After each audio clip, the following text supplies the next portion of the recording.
Bienvenidos a todas y todos. Es un gusto poder saludarles. El día de hoy nos encontramos en el Centro de Información y Biblioteca de la Universidad de Cuautitlán Izcalli. Nos honramos con la presencia del Dr. Antonio Saborit, director del Museo Nacional de Antropología. De verdad, es un gusto poder saludarle. Agradecemos el tiempo que nos dedica en esta entrevista. Bueno, pues es muy importante este espacio que compartimos, sobre todo para nuestros estudiantes, docentes y autoridades y la comunidad en general. ¿Cómo se ha sentido? ¿Cómo ha sido el recibimiento de la universidad? No, muy bien, muy agradable. Bueno, pues primeramente, ¿cómo ha sido para ustedes, sobre todo en el museo, recibir a la pandemia en un tiempo tan caótico? ¿Cómo atravesaron esa etapa para el museo? Fue un periodo muy interesante en el que pensamos que lo mejor que podíamos ofrecerle a la comunidad era, en ese momento, en febrero, marzo de 2020, era cerrar el museo. Teníamos un número de visitantes inusitado en ese momento. Llevábamos entre enero, febrero y la primera quincena de marzo 900,000 visitantes, una cifra nunca registrada en la historia del museo. Pero también veíamos venir la ola. Por fortuna, desde la Secretaría de Educación Pública se tomó la medida de anticipar las vacaciones de Semana Santa, recordarás. A partir de ahí se desencadenó este proceso de cierre, ¿no?, de confinamiento, y procesos que habían sido organizados para un tiempo normal, como era la reestructuración del estanque central o el retiro del viejo equipo y la instalación del nuevo equipo de prevención, detección de humo y prevención de incendios, pues se realizaron no en la noche, sino en horas hábiles, por así decirlo.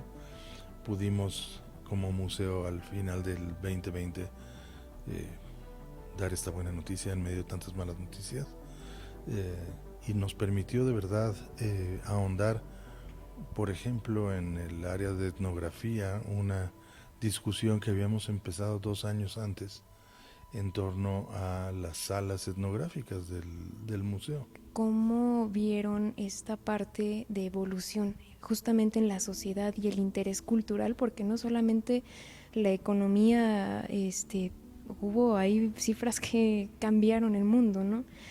Y en la sociedad, tan solamente el avistamiento de la guerra, ¿no? ¿Cómo ha sido ese análisis en la cultura y la sociedad a partir del año 2020 hacia el presente? Así como te dije que lo mejor el mejor servicio que le podíamos prestar a la sociedad en marzo del 2020 era cerrar, te digo también, por otra parte, que el mejor servicio que podíamos ofrecer a la sociedad como museo era abrir. Y esto sucedió a finales del 2020. Pero estamos hablando, hay que recordar, tenemos muy mala memoria.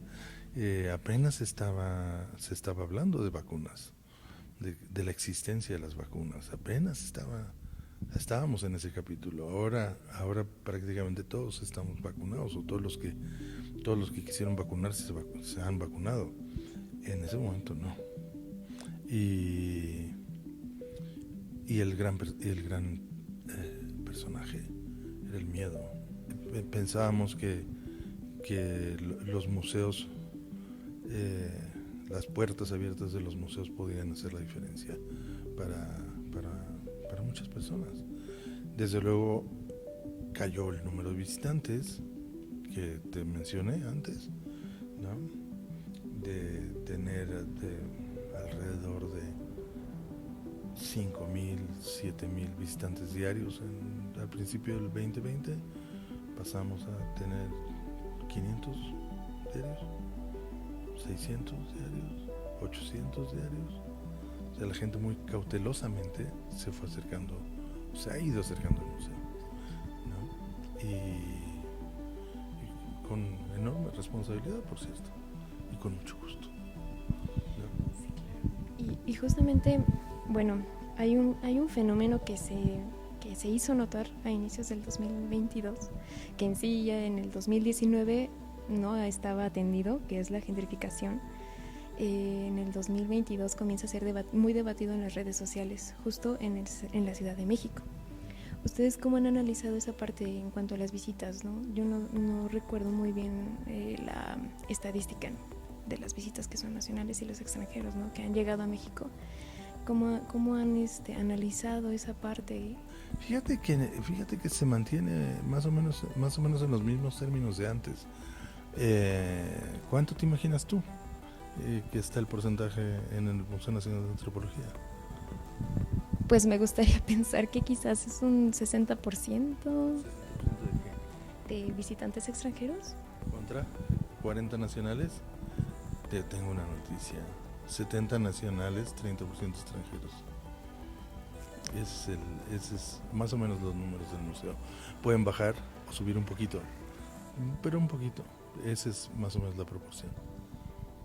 Wow. Es un museo que es muy visitado por los mexicanos. Y ahora en esa parte en donde la sociedad cambió, ¿no? Y yo creo ¿En qué sentido cambió? Pues, por ejemplo, en cómo ahora nos relacionamos, ¿no?, entre generaciones. Pero hubo cambios en esta pandemia desde los que son adultos mayores hasta la sociedad más joven, ¿no? ¿Cómo ustedes, como museo, llaman a los jóvenes hacia la cultura, ¿no? O sea, el conocimiento de nuestras raíces, etcétera. ¿Cuáles son sus estrategias para hacerlo nuevamente? Bueno, en esas estábamos, porque hay un espacio que queremos colmar. Digamos que el museo atiende desde niños muy pequeñitos hasta sexto de primaria, quizá los primeros años del bachillerato, y después mayores de 25. No, tenemos un hueco ahí que todo el tiempo estamos pensando cómo llenar, es decir, cómo hacer para que esta franja tenga un pretexto para sumarse al Museo Nacional de Antropología. Bueno, en eso estábamos trabajando cuando vino la pandemia. Ahora tenemos pendiente eso. Desde luego tenemos en este momento otros temas que atender derivados del conocimiento de la propia pandemia. No han vuelto las escuelas, por ejemplo, del todo. La semana pasada tuvimos una visita, había como 250 jóvenes en el museo, un grupo, ¿no? Hacía mucho que no teníamos un grupo de estas dimensiones. Los jueves y viernes solíamos ver el patio central colmado de este tipo de visitantes. Hacía mucho que no teníamos lo que te digo que vi la semana pasada. Tenemos que recuperar el paso. Todos tenemos que recuperar nuestro paso. No es solo el museo, sino la sociedad en todos sus personajes tenemos que recuperar el paso, y sobre todo no olvidar las lecciones del encierro. Creo que perderíamos algo importante si tiramos al cesto del olvido esta experiencia. Por dolorosa que haya sido, no hay que olvidarla, y sobre todo extraer de ella lo que puede ser útil para la vida sin pandemia, ¿no? Sí, justamente esta parte en la que nosotros como sociedad evolucionamos también, ¿no? A un ritmo muy acelerado en varios sentidos, y no solamente la sociedad, sino también la ciencia ahora. Hace unas semanas, ¿no? Llegamos a saber sobre el primer paso del robot Tesla. Eso, o sea, creo que vamos muy rápido, ¿no? Y justamente eso, no perder la memoria, no perder el conocimiento de lo que ya hemos vivido, ¿no? Porque eso se diluye muy rápido. Y bueno, en otro tema, nos gustaría que nos compartiera. Sabemos que ahorita están como en esta, ya mañana es el último día del primer festival de cine antropológico. ¿Cómo lo han pasado? ¿Cómo surgió esa idea de traerlo, ahora sí, de inaugurarlo? Yo creo que la idea estaba en la cabeza de muchas personas, y en las conversaciones en torno a esta Feria Internacional del Libro de Antropología e Historia, que vuelve a ser presencial. Bueno, pues surgió, ¿no? Tengo una predilección especial por el cine, y desde que supe de la existencia del Festival de Cine Margaret Mead en el Museo de Arte Moderno de Nueva York, dije, ¿por qué el Museo Nacional de Antropología no tiene o no convoca a un festival de cine antropológico? Es curioso que un museo dedicado al arte convoque hospede un festival de cine antropológico con el nombre de esa señora antropóloga, que fue Margaret Mead, y así surgió. Y hemos estado viendo los materiales de lo más interesante, y ojalá que haya aparecido esta iniciativa para quedarse en la feria. Hay materiales notabilísimos en los distintos formatos.